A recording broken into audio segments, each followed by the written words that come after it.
Kinausap ni Ponggay ang isa sa mga kasamahan niyang pulis at ibinigay ang lahat ng impormasyon tungkol sa kasong iniimbestigahan nila. Tinanong niya kung kayang matunton kung saan nagtatago ang tinatawag na Midnight Monster, ang taong nanamantala kay Dimples. Ilang sandali lang ang lumipas, bumalik ang kasamahan niyang pulis at iniabot ang impormasyong nakuha niya. May patunay na naglalaman ng eksaktong lokasyon kung saan matatagpuan ang Midnight Monster. Samantala, nakarating sina Tanggol at Ramon sa kinaroroonan ni Marites. Agad nilang niyakap ang babae na halatang pagod at takot. Ngunit bago pa man sila makagalaw para makatakas, biglang sumugod ang isa sa mga kalaban.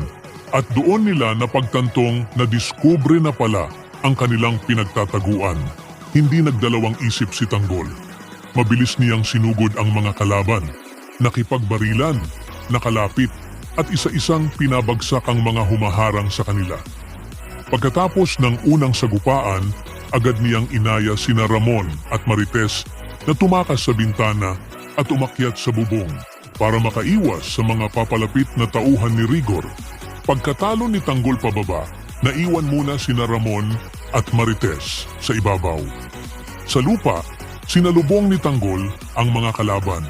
Hinarang niya sila at walang tigil na nakipagbakbakan. Sunod-sunod niyang binaril ang mga pulis na patuloy na sumusugod. Hindi rin nagpahuli si Rigor. Nakipagputukan ito at pursigidong sugurin si Tanggol para hindi na makalabas buhay ang tatlo. Pinakita ni Tanggol ang buong lakas at tapang sa laban. Isa-isa niyang nilabanan ang mga kalaban at mabilis niyang pinabagsak ang humahadlang. Hindi siya umatras, lalo pang tumatag ang loob niya dahil ang tanging nasa isip niya ay mailigtas si Marites at matiyak na makalayo silang lahat ng buhay. Sa kabuuan ng mga pangyayari, tumindi ang laban sa magkabilang panig. Sa isang banda, tuloy-tuloy ang pag-usad ng investigasyon ni Ponggay. Natuntun na nila ang lokasyon ng Midnight Monster na magbubukas ng panibagong yugto sa kaso ni Dimples.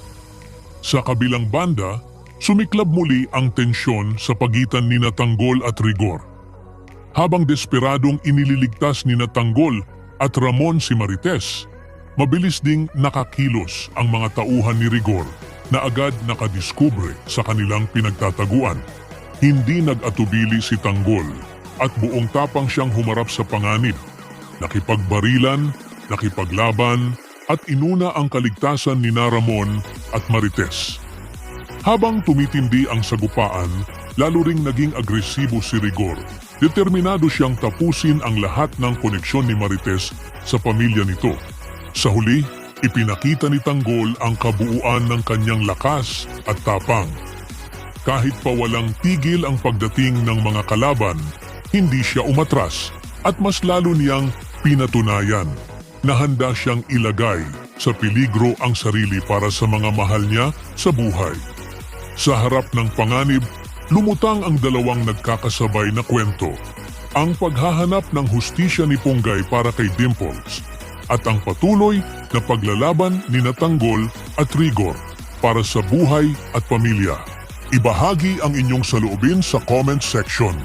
Huwag kalimutang mag-subscribe at i-click ang notification bell para hindi ninyo ma-miss ang susunod na kabanata ng Batang Quiapo. Maraming salamat sa panonood.